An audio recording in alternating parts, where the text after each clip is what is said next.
আসসালামু আলাইকুম। মিটিং বাংলা সংবাদে সবাইকে স্বাগত জানাচ্ছি। নাজিয়াত শাহরিন। শুরুতে বিআরবি কেবল সংবাদ শিরোনাম। জাতীয় সংসদ নির্বাচনে 237 আসনের সম্ভাব্য প্রার্থীর নাম ঘোষণা বিএনপি।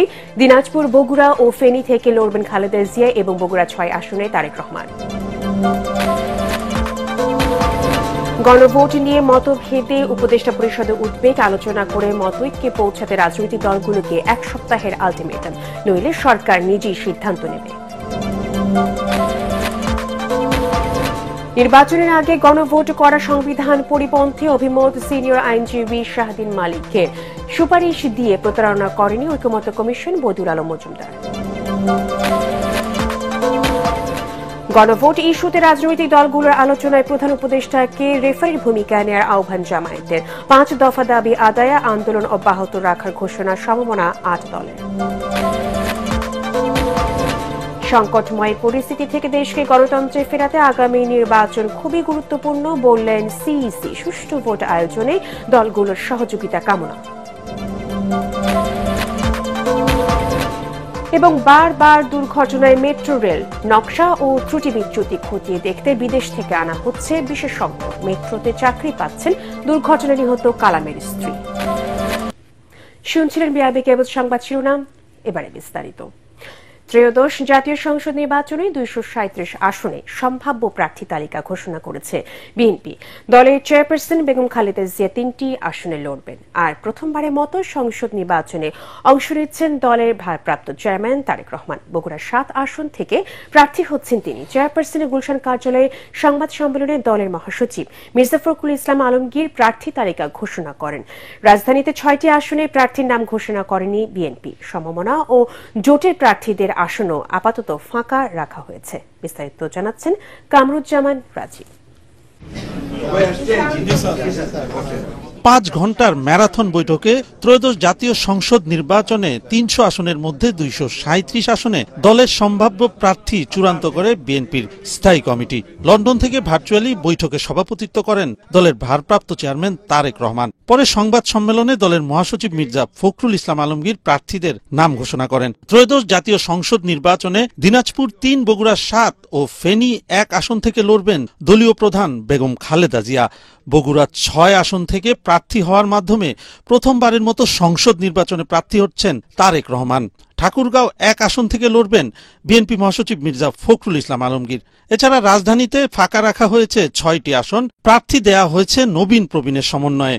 ঢাকা 1 খন্দকার আবু আশফাক, ঢাকা 2 আমানুল্লাহ আমান, ঢাকা 3 গয়েশ্বর চন্দ্র রায়, ঢাকা 4 তানভীর আহমেদ রবিন, ঢাকা 5 নবিউল্লাহ নবী, ঢাকা 6 ইশরাক হোসেন, ঢাকা 7 পরে ঘোষণা করা হবে, ঢাকা 8 মির্জা আব্বাস উদ্দিন আহমেদ, ঢাকা 9 পরে ঘোষণা করা হবে, ঢাকা 10 পরে ঘোষণা করা হবে, ঢাকা 11 এম এ কাইয়ুম, ঢাকা 12 সাইফুল আলম নীরব, ঢাকা 13 পরে ঘোষণা করা হবে, ঢাকা 14 সঞ্জিদা ইসলাম তুলি, ঢাকা 15 শফিকুল ইসলাম খান, ঢাকা 16 আমিনুল হক, ঢাকা 17 পরে ঘোষণা করা হবে, ঢাকা 18 পরে ঘোষণা করা হবে, ঢাকা 19 ডক্টর দেওয়ান মোহাম্মদ সালাউদ্দিন, ঢাকা 20 পরে ঘোষণা করা হবে। দলের ভিআইপি ও আলোচিত প্রার্থীদের সবাই আছে মনোনয়নের তালিকায়। কুমিল্লা 1 ডক্টর খন্দকার মোশাররফ হোসেন, নরসিংদী 2 ডক্টর মঈন খান, চট্টগ্রাম 10 আমির খসরু মাহমুদ চৌধুরী, কক্সবাজার 1 সালাউদ্দিন আহমদ, ভোলা 3 মেজর হাফিজউদ্দিন আহমেদ, দিনাজপুর 6 AJM জাহিদ হোসেন, সিরাজগঞ্জ 2 ইকবাল হাসান মাহমুদ টুকু, নোয়াখালী 2 জয়নুল আবদিন ফারুক, নোয়াখালী 3 বরকতুল্লাহ বুলু, ফেনী 3 আব্দুল আউয়াল মিন্টু, লক্ষ্মীপুর 3 শহীদুদ্দিন চৌধুরী অ্যানি, জামালপুর 1 রশিদুজ্জামান মিল্লাত, নাটোর 2 রুহুল কুদ্দুস তালুকদার দুলু, রাজশাহী 2 মিজানুর রহমান মিনু, খুলনা 2 নজরুল ইসলাম মঞ্জু, কিশোরগঞ্জ 5 অ্যাডভোকেট ফজলুর রহমান, চট্টগ্রাম ৭ হুম্মাম কাদের চৌধুরী, চাঁদপুর ১ এহসানুল হক মিলন, নেত্রকোনা ৪ লুৎফুজ্জামান বাবর ও সিলেট ২ আসনে লড়বেন তাহসিনা রুশদীর। সংবাদ সম্মেলনে জানানো হয়, জোট ও সমমনাদের সাথে আসন সমঝোতা সহ নানা কারণে ৬৩টি আসন ফাঁকা রাখা হয়েছে। তবে ঘোষিত সম্ভাব্য প্রার্থীদের তালিকায় পরিবর্তন আসতে পারে বলেও জানান মির্জা ফখরুল। এটা হচ্ছে আমাদের সম্ভাব্য প্রার্থী তালিকা, এর মধ্যেও কিন্তু পরিবর্তন হতে পারে। বিশেষ করে আমাদের যুগপৎ আন্দোলনে যারা শরিক দলগুলো আছেন তাদের সঙ্গে আলোচনার ভিত্তিতে আমরা এই পরিবর্তনগুলো আনতে পারি। কামরুজ্জামান রাজীব, এটিএন বাংলা, ঢাকা। জুলাই জাতীয় সনদ বাস্তবায়ন প্রক্রিয়া ও গণভোট ইস্যুতে রাজনৈতিক দলগুলোকেই আলোচনা করে ঐক্যবদ্ধভাবে সিদ্ধান্ত জানাতে ১ সপ্তাহের আলটিমেটাম দিয়েছে অন্তর্বর্তী সরকার। রাজনৈতিক দলগুলো ব্যর্থ হলে সরকারই নিজেদের মতো করে সিদ্ধান্ত নেবে বলে জানিয়েছেন আইন উপদেষ্টা ডক্টর আসিফ নজরুল। গণভোট নিয়ে দলগুলোর মতভেদে উপদেষ্টা পরিষদে উদ্বেগের কথাও জানান তিনি। সকালে উপদেষ্টা পরিষদের জরুরি বৈঠক শেষে ব্রিফিংয়ে এসব জানান আইন উপদেষ্টা। বিস্তারিত জানাচ্ছেন ইয়াসিন রানা। জুলাই সনদ বাস্তবায়ন ও গণভোট ইস্যুতে সোমবার জরুরি বৈঠকে বসে উপদেষ্টা পরিষদ। প্রধান উপদেষ্টা ডক্টর মোহাম্মদ ইউনূসের সভাপতিত্বে বৈঠক শেষে প্রধান উপদেষ্টার কার্যালয়ে ব্রিফ করেন আইন উপদেষ্টা ডক্টর আসিফ নজরুল। এ সময় তিনি বলেন, গণভোট নিয়ে ফ্যাসিবাদ বিরোধী মিত্র দলগুলোর মধ্যে মতভেদের কারণে উদ্বিগ্ন উপদেষ্টা পরিষদ। জুলাই জাতীয় সনদ আদেশ, গণভোট সংস্কারের সুপারিশে ভিন্নমত নিয়েও আলোচনা হয়েছে সভায়। ঐক্যমত কমিশনে দীর্ঘদিন আলোচনার পরও কয়েকটি সংস্কারের সুপারিশ বিষয়ে ভিন্নমত রয়েছে। এছাড়া গণভোট কবে অনুষ্ঠিত হবে এবং এর বিষয়বস্তু কি হবে, এসব প্রশ্নে রাজনৈতিক দলগুলোর মধ্যে যে মতভেদ দেখা দিয়েছে, সেজন্য সভায় উদ্বেগ প্রকাশ করা হয়। ঐকমত্য কমিশনের আলোচনার পরও জুলাই সনদ বাস্তবায়ন ও গণভোট ইস্যুতে বিপরীত মেরুতে অবস্থান করছে রাজনৈতিক দলগুলো। তাই নিজেদের মধ্যেই আলোচনা করে সরকারকে ঐক্যবদ্ধ সিদ্ধান্ত জানাতে বলা হয়েছে উপদেষ্টা পরিষদের বৈঠকে। দীর্ঘদিনের মিত্র রাজনৈতিক দলগুলোকে স্বীয় উদ্যোগে নিজেদের মধ্যে আলাপ আলোচনা করে সম্ভাব্য দ্রুততম সময়ে, সম্ভব হলে আগামী ১ সপ্তাহের মধ্যে সরকারকে ঐক্যবদ্ধ দিক নির্দেশনা প্রদান করার আহ্বান জানানো হয়। বর্তমান পরিস্থিতিতে কালক্ষেপণের যে কোনো সুযোগ নাই, সেটাও আমাদের সবার বিবেচনায় রাখা প্রয়োজন। তবে রাজনৈতিক দলগুলো নিজেরা আলোচনা করে ঐকমত্যে পৌঁছাতে না পারলে অন্তর্বর্তী সরকারই সিদ্ধান্ত নেবে বলে পরিষ্কার জানিয়ে দেন আইন উপদেষ্টা। সরকার আয়োজন করে বহু আলোচনা করেছে, আপনারা সবাই জানেন, বহু আলোচনা করেছে। সরকার আর কোনো আয়োজন করতে যাচ্ছে না। এই রাজনৈতিক দলগুলা, যারা ফ্যাসিবাদ বিরোধী রাজনৈতিক দলগুলো আছে, ওনারা ১৫ বছর নিজেরা আলোচনা করে বহু গুরুত্বপূর্ণ সিদ্ধান্ত নিয়েছেন। আমরা রাজনৈতিক দলগুলো নিজেরা আলাপ আলোচনা করে এই বিষয়টাও আমাদেরকে একটা ঐক্যবদ্ধ নির্দেশনা দিবেন, এই প্রত্যাশা করছি। ওনারা যদি ঐক্যবদ্ধ নির্দেশনা না দিতে পারেন, অবশ্যই সরকারের মতো সিদ্ধান্ত নেবে। আগামী বছর ফেব্রুয়ারির প্রথমার্ধে ত্রয়োদশ জাতীয় সংসদ নির্বাচন অনুষ্ঠিত হবে বলে আবারও জানান উপদেষ্টা আসিফ নজরুল। চূড়ান্ত সিদ্ধান্ত গ্রহণ করা প্রয়োজন বলে সভা অভিমত ব্যক্ত করে। ইয়াসিন রানা, এটিএন বাংলা, ঢাকা। জাতীয় নির্বাচনের আগে জুলাই সনদ বাস্তবায়নের গণভোট করা সংবিধান পরিপন্থী বলে মন্তব্য করেছেন সংবিধান বিশেষজ্ঞ ডক্টর শাহীন মালিক। আইনত প্রধান উপদেষ্টা গণভোটের আদেশ জারি করতে পারেন না বলেও মত দেন তিনি। এ সময় আলাদা ব্রিফিংয়ে ঐকমত্য কমিশনের সদস্য বদিউল আলম মজুমদার বলেন, সুপারিশ দিয়ে ঐকমত্য কমিশন প্রতারণা করেছে কিনা সেটা সময় বলে দেবে। রিপোর্ট করছেন মনির হোসেন তপু। জুলাই সনদ বাস্তবায়নে ঐকমত্য কমিশন সুপারিশ দেওয়ার পর রাজনৈতিক অঙ্গনে চলছে নানা সমালোচনা। বিএনপি সহ কয়েকটি দল বলছে এটা জনগণের সঙ্গে প্রতারণা। আরেক পক্ষের দাবি, সনদ বাস্তবায়নে গণভোট হতে হবে নভেম্বরেই। হাইকোর্টে জুলাই সনদ বাস্তবায়নের আইনি ভিত্তি নিয়ে সাংবাদিকদের প্রশ্নের জবাবে সংবিধান বিশেষজ্ঞ ডক্টর শাহীন মালিক বলেন, গণভোট আয়োজনের আদেশ দেওয়ার এখতিয়ার একমাত্র রাষ্ট্রপতির রয়েছে। তিনি আরো বলেন, নির্বাচিত সংসদেই গণভোটের সিদ্ধান্ত নেবে। প্রস্তাবিত 48 সংবিধান সংক্রান্ত ধারা, এটা তো বর্তমানে সংবিধানের পরিপন্থী, সাংঘর্ষিক, তবে এটা নিঃসন্দেহে আইনি চ্যালেঞ্জের মুখে পড়বে। অতএব আগে সংসদ নির্বাচন হয়ে তাড়াতাড়ি তারপর সংসদ যদি পাস করে মনে করে এটা গণভোটে দেওয়া দরকার, তখন এটা গণভোটে যাবে। আর এই 48টা প্রস্তাবের উপরে গণভোট মানুষ কেমন করে বুঝে হ্যাঁ না বলবে, এটা তো সম্পূর্ণ অবাস্তব একটা প্রস্তাব।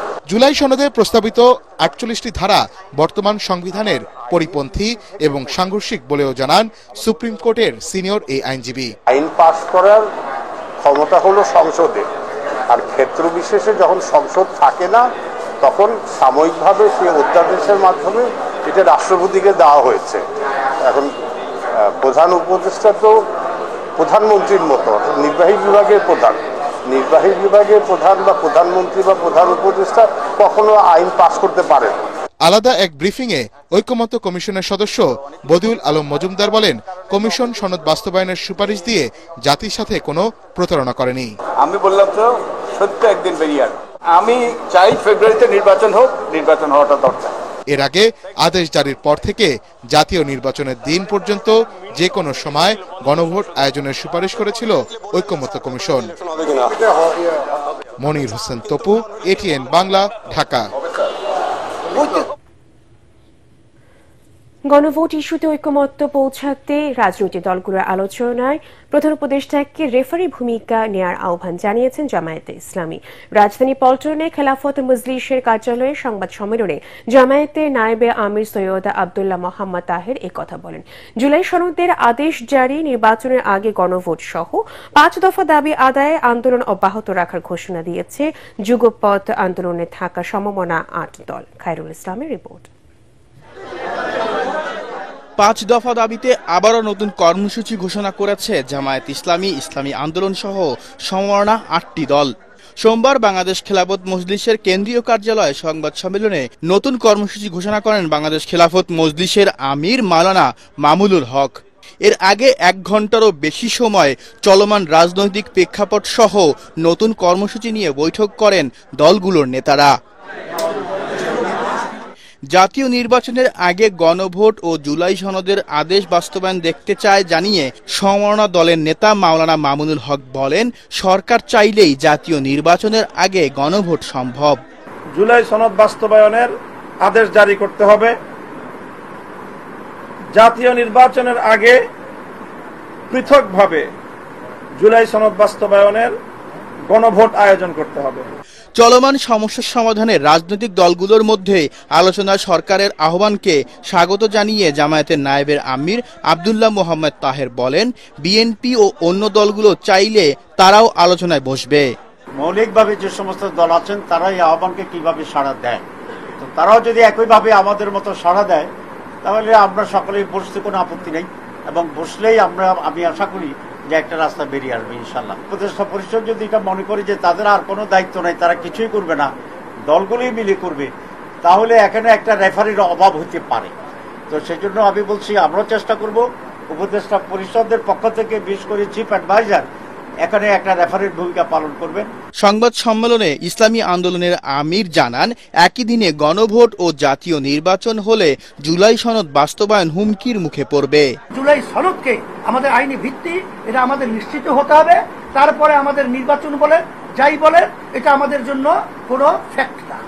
আগামী নির্বাচনে ইসলামী দলগুলোর মধ্যে আসন সমঝোতা হবে, তবে কোনো জোট হবে না বলেও জানান মুফতি রেজাউল করিম। খায়রুল ইসলাম, এটিএন বাংলা, ঢাকা। সংকটময় মুহূর্তে দাঁড়িয়ে বাংলাদেশ গণতন্ত্রের পথে কিভাবে হাঁটবে সেটা নির্ভর করছে আগামী নির্বাচনের উপর।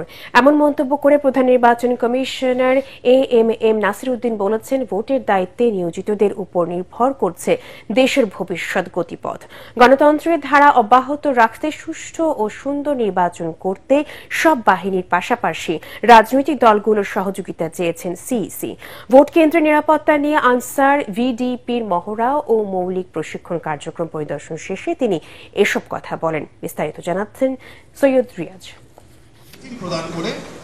সকাল 8টা রাজধানীর খিলক্ষেতের ডুমনি সরকারি প্রাথমিক বিদ্যালয়ের ভোট কেন্দ্রে আসতে শুরু করেছেন ভোটাররা।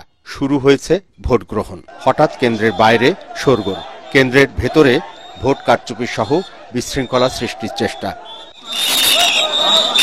পরে আনসার বাহিনীর চেষ্টায় নিয়ন্ত্রণে আসে পরিবেশ। এটি ছিল ত্রয়োদশ জাতীয় সংসদ নির্বাচন উপলক্ষে ভোটকেন্দ্রের নিরাপত্তায় আনসার বাহিনীর ডামি মহড়া। সোমবার ছিল চতুর্থ ধাপের মৌলিক প্রশিক্ষণ কার্যক্রমের সমাপনী দিন। রাজধানীর ভাটারায় আনসার গার্ড ব্যাটালিয়ন সদর দপ্তরে অনুষ্ঠিত সমাপনী মহড়ায় উপস্থিত ছিলেন প্রধান নির্বাচন কমিশনার। এতে বাহিনীর মহাপরিচালক জানান, সক্ষমতা বাড়ানো ও সুষ্ঠু ভোট আয়োজনে গত এক বছরে প্রায় 1.5 লাখ নতুন সদস্য নিয়োগ দেয়া হয়েছে। নির্বাচনী যে প্রশিক্ষণ, এটা মৌলিক প্রশিক্ষণের সাথে সম্পৃক্ত, প্যাকেজের সাথে সম্পৃক্ত, যার জন্য আমরা পরবর্তীতে তফসিল ঘোষণার পরে আমাদের যে নির্বাচন সংক্রান্ত প্রশিক্ষণ যেটা হবে সেটা হবে সতেজকরণ প্রশিক্ষণ। সুষ্ঠু নির্বাচন আয়োজনে রাজনৈতিক দল সহ সকল অংশীজনদের সহযোগিতার আহ্বান জানিয়ে সিইসি বলেন, যারা ভোটে দায়িত্ব পালন করবেন তাদের উপর নির্ভর করছে বাংলাদেশের ভবিষ্যৎ গতিপথ। এটা একটা আমি মিশন হিসাবে নিয়েছি, চ্যালেঞ্জ হিসাবে নিয়েছি। বিশেষ করে একটা ক্রিটিক্যাল অবস্থায় দেশ যখন রয়েছে, সাধারণভাবে গতানুগতিক পন্থায় যে ধরনের কাজ হয় তার বাইরে গিয়ে আমাদেরকে কাজ সমাধান করতে হবে। দেশব্যাপী বিশাল নেটওয়ার্ক কাজে লাগিয়ে নির্বাচন কেন্দ্রিক যে কোনো অপপ্রচার রুখে দিতে আনসার বাহিনীকে সক্রিয় থাকারও আহ্বান জানান CEC. Syed Riaz, ATN Bangla, Dhaka. BNP ক্ষমতায় গেলে বাংলাদেশ বিনির্মাণে প্রতিবন্ধী সহ সমাজের পিছিয়ে পড়া সব শ্রেণীর মানুষকে কাজে লাগানো হবে বলে জানিয়েছেন দলের স্থায়ী কমিটির সদস্য আমির খসরু মাহমুদ চৌধুরী। রাজধানীর ইঞ্জিনিয়ার্স ইনস্টিটিউশন মিলনায়তনে প্রতিবন্ধীদের এক অনুষ্ঠানে তিনি একথা বলেন। সক্ষমতা অনুযায়ী সবার মেধাকে কাজে লাগানোর পরিকল্পনা নিয়ে বিএনপির ভারপ্রাপ্ত চেয়ারম্যান তারেক রহমান কাজ করছেন বলেও জানান আমির খসরু। এদিকে জাতীয় প্রেস ক্লাবে ওলামা দলের আলোচনা সভায় বিএনপি চেয়ারপারসনের উপদেষ্টা আব্দুল সালাম বলেন, মানুষের ধর্মীয় অনুভূতিকে কাজে লাগিয়ে রাজনীতি করছে জামায়াত ইসলামী। তিনি বলেন, জাতীয় নির্বাচন বানচালের কোনো চেষ্টা সফল হবে না। আমরা কিন্তু এখন চাই যার যে সক্ষমতা আছে, এটা আগামীর বাংলাদেশ গড়ার জন্য প্রত্যেকের সক্ষমতাকে দেশ গড়ার জন্য আমরা ব্যবহার করতে চাই। আগামী দিনে তারেক রহমান সাহেব তার যে আগামী দিন বাংলাদেশ গড়ার স্বপ্ন, সেই স্বপ্নে আপনারা অগ্রভাগে থাকবেন। হিন্দুদের শাখা করতেছেন, যে সদস্য দিতেছেন, এই সদস্যরা কি কোনোদিন গোলাম পারওয়ারের জায়গায় আওয়ামী লীগ এই জামাতের কোনোদিন সেক্রেটারি জেনারেল হতে পারবে? কোন সুরার সদস্য হইতে পারবে? এগুলো একটা কি বলেন, জনগণকে ভাওতা দেওয়া। মেট্রো রেল নির্মাণে ত্রুটি বিচ্যুতি আছে কিনা তা খতিয়ে দেখছে কর্তৃপক্ষ। সেজন্য বিদেশ থেকে বিশেষজ্ঞ আনার পরিকল্পনা আছে বলে জানিয়েছেন ডিএমটিসিএল এর ব্যবস্থাপনা পরিচালক ফারুক আহমেদ। মেট্রো রেলের সার্বিক দিক নিয়ে আয়োজিত সংবাদ সম্মেলনে তিনি বলেন, দুর্ঘটনায় নিহত আবুল কালামের স্ত্রীকে মেট্রো রেলে স্থায়ী চাকরি দেওয়া হবে। মেট্রো রেলের নিরাপত্তা রক্ষায় পিলারের ব্যানার ফেস্টুন না লাগানোরও অনুরোধ জানান মেট্রোর এমডি মুশফিকুর রহমানের রিপোর্ট। সম্প্রতি মেট্রো রেলের পিলারের বিয়ারিং প্যাড খুলে একজনের মৃত্যুর ঘটনায় আবারও নড়ে চড়ে বসেছে ডিএমটিসিএল কর্তৃপক্ষ। পুরো নকশা, ত্রুটি বিচ্যুতি ও পরিচালনার বিষয়টি খতিয়ে দেখার উদ্যোগ নিয়েছে তারা। এ নিয়ে ডিএমটিসিএল এর প্রধান কার্যালয়ে সংবাদ সম্মেলন ডাকেন মেট্রো রেলের ব্যবস্থাপনা পরিচালক ফারুক আহমেদ। এ সময় মেট্রো রেলের নকশা, নিরাপত্তা এবং অন্যান্য রুটের কাজের অগ্রগতি তুলে ধরেন তিনি। জানান, মেট্রো রেল চালু হওয়ার অল্প সময়ের মধ্যে দুর্ঘটনা কেন, সে বিষয়টি খতিয়ে দেখা হবে। 100 বছর একটা ডিজাইন করেছি, আর আমি প্রথম বছরই এটাকে নিয়ে সন্দেহ আরম্ভ করবো? এটা তো কেউ সন্দেহ করার কথা না। 50 বছরের বিয়ারিং লাইফ সাইকেল দিছে, আমি 1 বছর হয়নি, আমার ডিএনপি শেষ হয়নি এখন আমি এটা নিয়ে দুশ্চিন্তা ঘুমাবো না? এটা কি হতে পারে? পোস্টার লাগানোর কারণে পিলারের কোনো ক্ষতি হচ্ছে কিনা তাও খতিয়ে দেখা হবে জানিয়ে ফারুক আহমেদ বলেন, মেট্রো রেল সুরক্ষায় সবার আরো দায়িত্বশীল হতে হবে। ডিজাইন ফল্ট হতে পারে, কনস্ট্রাক্টিবিলিটি হতে পারে, যে জিনিসের উপরে বসাইতে বলছে, যে জিনিস দিচ্ছে এটা হতে পারে, অথবা ওয়ার্কম্যানশিপে হতে পারে। যেই কমপ্লায়েন্সে ডিজাইন করা হয়েছিল, যেটা বলা হয়েছিল সেটা হয়তো কন্ট্রাক্টর করে নাই। চতুর্থ হতে পারে যে বুঝানো করতে, যে কনসালটেন্ট, আমরা প্রায় 1000 কোটি টাকার উপরে ব্যয় করেছি এটা কনসালটেন্সির জন্য, তারা ঠিক মতো বুঝে নেয় নাই। দোষ কিন্তু বিয়ারিং এর না, বিয়ারিং যে লাগাইছে যেভাবে লাগানো হয়েছে বা যে বুঝানোর কথা সে বুঝে নিছে কিনা ওইগুলো আমাদের দেখতে হবে। ফার্মগেটে দুর্ঘটনায় নিহত আবুল কালামের স্ত্রীকে যোগ্যতা অনুসারে শিগগিরই মেট্রো রেলে চাকরি দেওয়া হবে বলে জানান তিনি। এই দুর্ঘটনার তদন্ত প্রতিবেদন 2 সপ্তাহের মধ্যে জানানো হবে। ওই যোগ্যতা অনুযায়ী যতটুকু চাকরি তাকে পদোন্নতি দেওয়া যায় বা করা যায় ওই ব্যবস্থা রাখা হয়েছে, প্রভিশন রাখা হয়েছে। মুশফিকুর রহমান, ATN বাংলা, ঢাকা।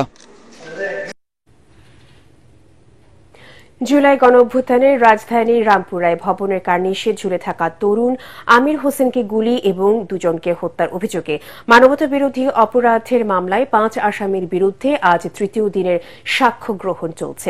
আসামিদের মধ্যে আছেন ঢাকা মহানগর পুলিশের সাবেক কমিশনার হাবিবুর রহমান, আন্তর্জাতিক অপরাধ ট্রাইব্যুনাল 1 এর চেয়ারম্যান বিচারপতি মোহাম্মদ গোলাম মর্তুজা মজুমদারের নেতৃত্বাধীন 3 সদস্যের বিচারিক প্যানেলের সাক্ষ্য নেওয়া হচ্ছে।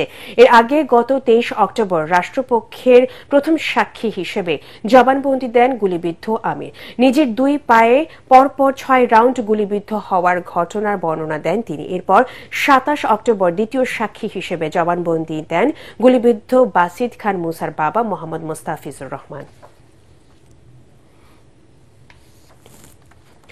আসন্ন নির্বাচনে প্রার্থীদের হলফনামা খতিয়ে দেখবে দুদক। কেউ সম্পদের মিথ্যা তথ্য দিলে ব্যবস্থা নেবে সংস্থাটি।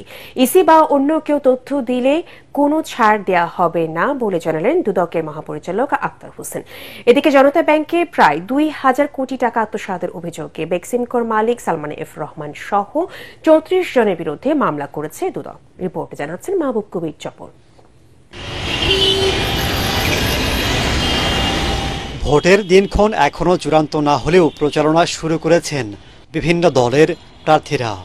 এমন অনেকেই আছেন যাদের বিরুদ্ধে অবৈধ সম্পদ কিংবা দুর্নীতির অভিযোগ রয়েছে। দলের মনোনয়ন পেলে নির্বাচন কমিশনে তাদেরকে হলফনামা দাখিল করতে হবে। আগের নির্বাচনগুলোতে হলফনামায় মিথ্যা তথ্য দেওয়ার ব্যাপক অভিযোগ ছিল। এবার তেমনটা করলে ব্যবস্থা নেয়ার কথা বলছে দুদক। যদি মিথ্যা তথ্য দিয়ে থাকেন অথবা ভুল তথ্য দিয়ে থাকেন সেগুলি তারা দাখিল করে থাকে নির্বাচন কমিশনে। নির্বাচন কমিশন যদি এই সংক্রান্ত কোনো তথ্য আমাদের কাছে প্রয়োজনীয় আইনানুগ ব্যবস্থা নেওয়ার জন্য প্রেরণ করে, দুর্নীতি দমন কমিশন আইন অনুযায়ী সেগুলি যথাযথ আইনি প্রক্রিয়া অনুসরণ করে সেগুলি ব্যবস্থা নেবে। হলফনামায় মিথ্যা তথ্য দেওয়ার সত্যতা পেলেও গত 15 বছরে ক্ষমতাসীন দলের প্রভাবশালীদের বিরুদ্ধে ব্যবস্থা নিতে দেখা যায়নি দুদককে। সামনের নির্বাচনের পরও কি পরিস্থিতি একই হবে, এমন প্রশ্নের জবাব দেন দুদক মহাপরিচালক। আমরা তো আশা করি যে সামনের দিনগুলোতে আমরা আরো ভালো কাজ করতে পারবো, সেরকম একটা অনুকূল পরিবেশ তৈরিতে আপনারা সবাই সাহায্য করবেন এবং আমাদের কাছে এই সংক্রান্ত কোনো তথ্য আসলে নিশ্চয়ই যথাযথভাবে এবং দ্রুততম সময়ের মধ্যে সেগুলো দেখা হবে। এদিকে সাবেক প্রধানমন্ত্রী শেখ হাসিনার বেসরকারি বিনিয়োগ বিষয়ক উপদেষ্টা বেক্সিমকোর মালিক সালমান এফ রহমানের বিরুদ্ধে শেয়ার বাজার, ব্যাংক ও আর্থিক প্রতিষ্ঠান থেকে 36,000 কোটি টাকা আত্মসাতের অভিযোগের অনুসন্ধান করছে দুদক। প্রাথমিক অবস্থায় শুধু জনতা ব্যাংক থেকেই প্রায় 2000 কোটি টাকা পাচারের সত্যতা পেয়ে সালমান এফ রহমান সহ 34 জনের বিরুদ্ধে মামলা করেছে কমিশন। এটা ছিল শুধু ব্যাংকিং সেক্টরের একটা ক্ষুদ্র অংশ। মাহবুব কবির চপল, ATN বাংলা, ঢাকা। বাসযোগ্য ও দুর্যোগ সহনশীল রাজধানী গড়ে তুলতে আরবান রিডাকশন রিসার্চ ল্যাব গড়ে তোলা হবে বলে জানিয়েছেন রাজুকে চেয়ারম্যান প্রকৌশলী রিয়াজুল ইসলাম। রাজধানীর একটি হোটেলে ভবন সংক্রান্ত দুর্যোগ ঝুঁকি প্রশমনে সচেতনতা বৃদ্ধি সহায়ক কর্মশালায় মন্তব্য করেন তিনি। এ সময় গণপূর্ত ও গৃহায়ণ মন্ত্রণালয়ের উপদেষ্টা আদিলুর রহমান খান বলেন, এই প্রকল্পের মাধ্যমে রাজধানী ঢাকার দুর্যোগ ও তার ক্ষয়ক্ষতি কমানো সম্ভব হবে। জায়কার সহযোগিতায় রাজধানী ভবনের ঝুঁকি নিরূপণ ও নিরাপত্তা নিশ্চিতে কাজ করছে রাজুক। দুর্যোগ সহনীয় বা ভূমিকম্প সহনীয় বা ফায়ার ফাইটিং এর যে ইকুইপমেন্ট ব্যবহার করতেছি ডিজাইনে, এটা আসলে কিন্তু আমরা অ্যাকচুয়ালি জানি না এটা কতটুকু পারফেক্ট। আমাদের এই বিষয়ে খুবই দৃষ্টি দেওয়া দরকার এবং এটাকে কোনোভাবেই অবহেলা করার কোনো সুযোগ নেই। Enhancing the capacity of Rajuk, we aim to improve building safety in Dhaka against earthquake and fire risks in Dhaka. সরকারের প্রস্তাবনা অনুযায়ী 2026 সালের জানুয়ারি পরিবর্তে মার্চে টঙ্গী ময়দানে ইজতেমা আয়োজনের সম্মত হয়েছে তাবলিগ জামাত বাংলাদেশ শুরাই নিজাম। জাতীয় প্রেস ক্লাবে সংবাদ সম্মেলনে তাবলিগের মুরব্বী মুফতি কেফায়েত উল্লাহ আজহারি জানান, নিজেদের মধ্যে আলোচনা করে তারা সরকারের প্রস্তাবে একমত হয়েছেন। এ সময় ইজতেমায় আসা বিদেশিদের জন্য ভিসা সহজীকরণ, ইজতেমা ময়দানকে কেপিআই এলাকা ঘোষণা করায় এবং গত বছর সাদপন্থী ও জুবায়ের পন্থীদের সংঘর্ষে নিহতের ঘটনায় দোষীদের বিচার সহ 4 দফা দাবি জানান তারা। জুবায়ের পন্থীরা নন আইনি শৃঙ্খলা সমুন্নত রাখতে সাদপন্থীদের সরকারি ইজতেমা আয়োজনে নিষেধাজ্ঞা দিয়েছে বলেও জানান তারা। দেশের সব রকমের পরিস্থিতির বিবেচনায় সরকারই এই সিদ্ধান্ত নিয়েছে যে ইজতেমার মাঠে এরা যারা নাকি এই দাঙ্গা হাঙ্গামা চালায়, হত্যাকাণ্ড চালায়, তাদেরকে ওখানে ঢুকতে দেওয়া যায় না। আগামী বিশ্ব ইজতেমা 2026-এর মার্চ মাসে আয়োজন করবার বিষয়ে শুরাই নিজামওয়ালা মুরব্বিয়ানে কেরাম একমত পোষণ করেছেন। পূবালী ব্যাংক বাণিজ্য সংবাদ।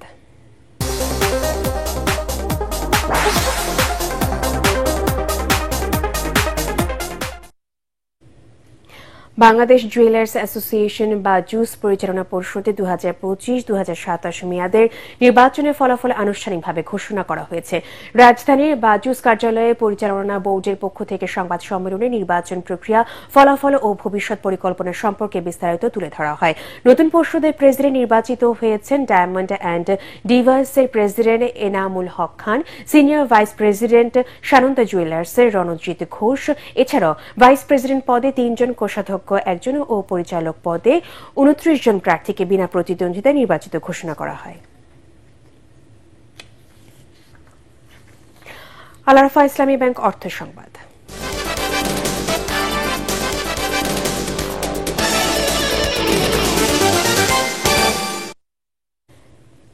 2030 সালের মধ্যে চট্টগ্রাম বন্দর কর্তৃপক্ষের নতুন প্রকল্প বে টার্মিনালের অপারেশনাল কার্যক্রম শুরু করা হবে বলে জানিয়েছেন চট্টগ্রাম বন্দর কর্তৃপক্ষ। শহীদ ফজলুর রহমান অডিটোরিয়ামে আয়োজিত বন্দর কর্তৃপক্ষের সাথে বিনিয়োগকারী বিভিন্ন সংস্থার প্রতিনিধিদের মতবিনিময় সভায় একথা জানান বন্দর chairman rear admiral Mohammad Moniruzzaman. তিনি আরও জানান, আগামী বছরের মাঝামাঝি সময়ে টার্মিনাল 1 এর ড্রেজিং কাজ শুরু হবে, ফলে 2030 সালের মধ্যে অপারেশনাল কার্যক্রম শুরু করা যাবে। সভায় প্রকল্পের কাঠামো, বিনিয়োগ পরিকল্পনা, বাস্তবায়ন প্রক্রিয়া এবং বেসরকারি খাতের অংশগ্রহণের সম্ভাবনা আলোচনায় উঠে আসে। এবং বে টার্মিনাল হলেই কিন্তু বাংলাদেশে দেখবেন যে ইনভেস্টমেন্টের একটা জোয়ার বয়ে যাবে। সারা পৃথিবী থেকে এখানে ইনভেস্ট করার জন্য আমাদের সাথে অনেক বড় বড় কোম্পানি যোগাযোগ করছে।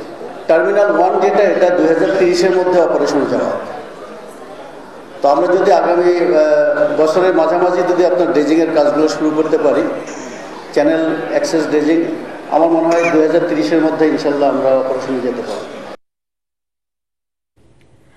সন্তানী লাইফ ইন্স্যুরেন্স আন্তর্জাতিক সংবাদ।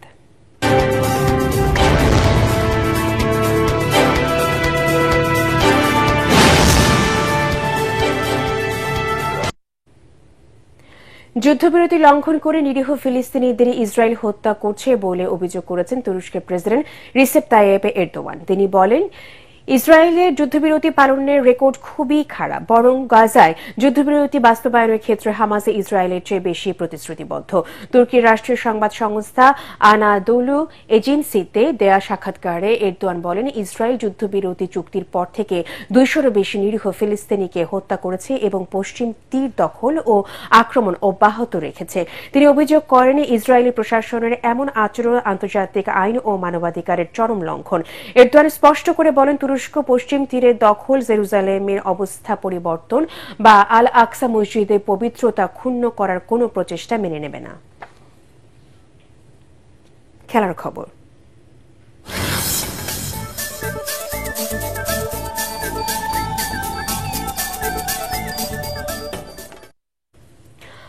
Bangladesh sports press association BSP এর নতুন কার্যালয় উদ্বোধন হয়েছে আজ। জাতীয় হ্যান্ডবল স্টেডিয়ামে বর্ণিল অনুষ্ঠানে বোতাম টিপে বিএসপি এর নতুন কার্যালয় উদ্বোধন করেন বিসিবির সভাপতি আমিনুল ইসলাম বুলবুল, বাফুফের সভাপতি তাবিদ আউয়াল এবং রেডিয়েন্ট ফার্মাসিউটিক্যালসের চেয়ারম্যান ও বাফুফের সহ সভাপতি নাসির শাহরিয়ার জাহেদি।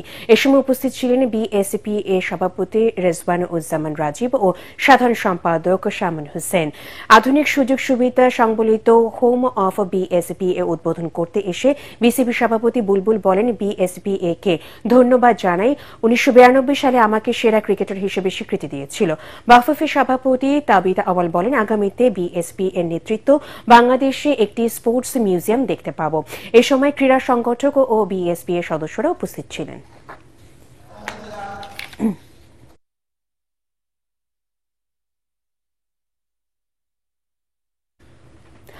বাংলাদেশ ক্রিকেট বোর্ড বিসিবির পরিচালনা পরিষদের পরিচালক হলেন কর্পোরেট ব্যক্তিত্ব ও নারী ক্রীড়া সংগঠক রুবা বদৌলা। তাকে জাতীয় ক্রীড়া পরিষদ এনএসসি কাউন্সিলর মনোনীত করে আজ আনুষ্ঠানিকভাবে বিসিবিকে চিঠি দেওয়া হয়েছে। রুবা বদৌলা অন্তর্ভুক্তিকে 25 সদস্যের বিসিবি পরিচালনা পরিষদ পূর্ণতা পেল। তবে রুবা বদৌলার বর্তমান প্রতিষ্ঠানে কিছু আনুষ্ঠানিকতা থাকায় এখনো দায়িত্ব নেননি। বর্তমানে বহুজাতিক প্রতিষ্ঠান ওরাকলের বাংলাদেশ, নেপাল ও ভুটানের কান্ট্রি ডিরেক্টরের দায়িত্বে আছেন তিনি। আজ বিসিবি পরিচালনা পরিষদের সভায় যোগ দিতে পারেন রুবা বদৌলা।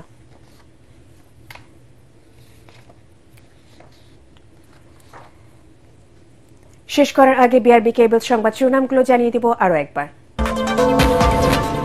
জাতীয় সংসদ নির্বাচনে 237 আসনে সম্ভাব্য প্রার্থীর নাম ঘোষণা বিএনপির। দিনাজপুর, বগুড়া ও ফেনী থেকে লড়বেন খালেদা জিয়া এবং বগুড়া 6 আসনে তারেক রহমান।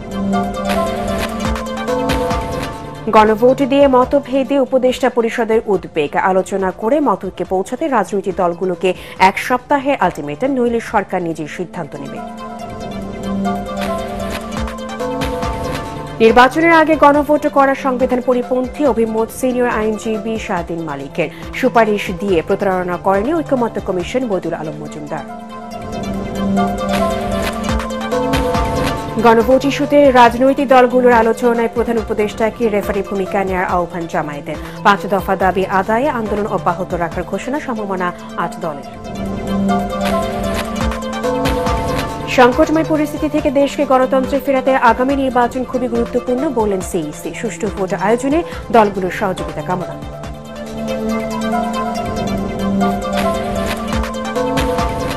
এবং বারবার দুর্ঘটনায় মেট্রো রেল নকশা ও ত্রুটি বিচ্যুতি খতিয়ে দেখতে বিদেশ থেকে আনা হচ্ছে বিশেষজ্ঞ। মেট্রোতে চাকরি পাচ্ছেন দুর্ঘটনায় হতো কালামের স্ত্রী। পরবর্তী সংবাদ দেখার আমন্ত্রণ জানিয়ে এখনকার মতো শেষ করছি। এটিএন বাংলা সংবাদ ইউটিউবে দেখতে ব্রাউজ করুন youtube/এটিএন বাংলা নিউজ। ধন্যবাদ সবাইকে।